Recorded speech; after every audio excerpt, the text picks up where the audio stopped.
Prehistoric Philippine coins. The abundant Neolithic jade culture in the Philippines is remarkable, since no indigenous source of true jade has been found on our islands. It reveals a very early maritime trade of a highly organized civilization, with farmers who cultivated rice, artisans who worked the nephrite jade, and merchants who traded internationally. Could they not also have developed an efficient means of commercial exchange using a form of currency? Coins in the jade material, highly valued by the Austronesian Liangzhou community. A strange type of jade perforated plaque found in the Philippines bear Austronesian Liangzhou culture motifs and traditional forms. These plaques are of consistent size, around 5.5 centimeters, and width of 0.3 to 0.5 millimeters. They all appear to be made of the same white to pale green high-grade, translucent nephrite jade material. Strangely, they were worked as if speed and quantity was more important than quality. Unlike the extreme sophisticated, highly polished, fine workmanship seen on most Austronesian Liangzhou jade artifacts. Important motifs and designs were crudely etched in. The treasured bird totem appears repeatedly in various representations. The Neolithic jade pig dragon may also be found. The Taotie Motif, that later became one of the main motifs of the Shang and early Zhou dynasty. The important god-face mask motif appears on trident plaques, altar-shaped forms, and other cultural forms seen in the Austronesian Liangzhou jade. It seems as if many craftsmen of varying skill levels were allowed to work on this precious material in order to produce as many as possible. These plaques have been found in hoards of over 100, as well as in scattered pieces on the Philippines, with multiple duplicates of the same design, identical in size and width. These nephrite perforated plaques are not particularly beautiful, yet they must have been something of value.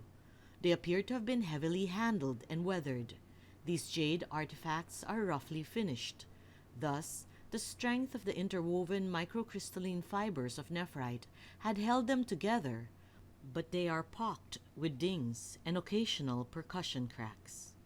Perforations could have been used as stringing holes to conveniently carry them in larger quantities, and not for ornamental use, because the holes are not always in the best position for display. Some plaques have holes nearer to the bottom and would have hung upside down. Professor Boyet Manuel and Captain Eddie Chua, directors of the Philippine Numismatic and Antiquarian Society, and instrumental in the authentication of the Money Museum collection, noted that these were very likely a form of early coinage. Archaeologists have determined that there were two types of bee discs found in Austronesian Liangzhou culture burials.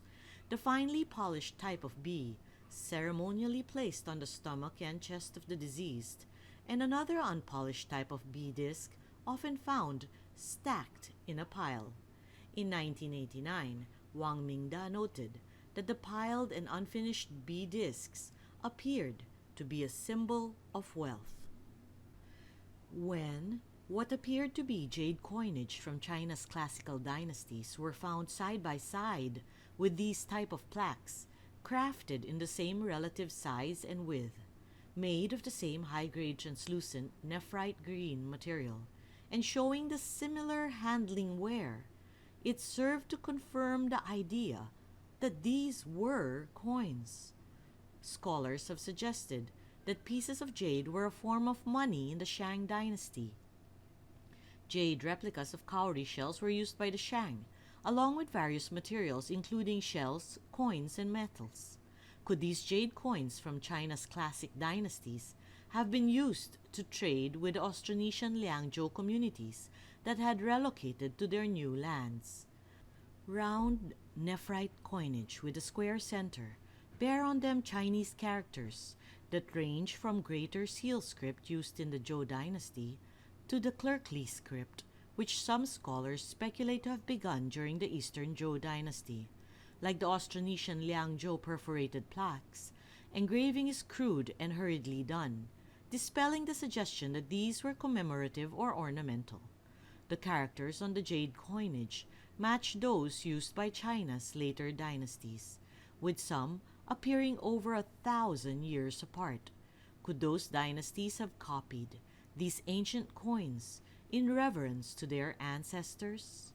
Some emperors may even have taken the throne names inspired by these ancient coinage. Did the Zhou dynasty make this kind of coin?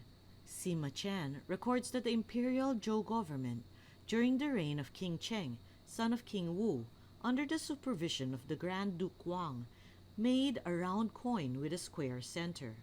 The only events chronicled by Sima Qian are a coinage of round money with a square hole in the center, the prototype of the present cash. Classical Chinese jade coinage have been found in the Philippine Islands, including a shouldered spade and a knife coin, which may not have been as well accepted by the Austronesian Liangzhou communities as those more similar to their own. They may have adjusted their production of jade coins to match those of the Austronesian jade culture. Hoards of ancient jade spade and knife coins, made of similar quality and color of jade, size and width, roughly made and unpolished, showing the same dinged and weathered appearance, have been found in the Philippines. Jade coins that may have later influenced the production of similar bronze coins made with stone molds. Rare bronze coins of the Zhou dynasty have also been found on our islands, of the same size, shape, and inscriptions as these jade coins. According to the Ancient History Encyclopedia, coins were introduced as a method of payment around the 6th or 5th century BCE. The invention of coins is still shrouded in mystery. If these prove to be Neolithic coinage, then it would be another first for our amazing Austronesian ancestors. The first proven to use an official standardized state-regulated currency over 1,000 years before it was considered possible. If you are interested in learning more about our amazing Austronesian ancestors, download the Austronesian series of books for free at bit.ly/jgcbooks.